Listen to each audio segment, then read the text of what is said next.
जा त्या मुलीला विचारून मी पत्र्यात जसं समाधान आहे तसं म्हणाव बंगल्यात आहे का.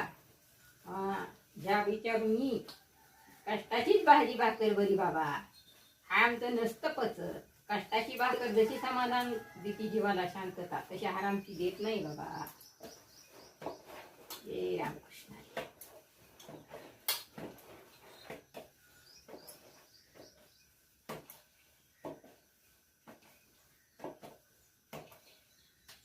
कष्टाची बरी भाजी भाकरी तूप साखरेची कशाला चोरी.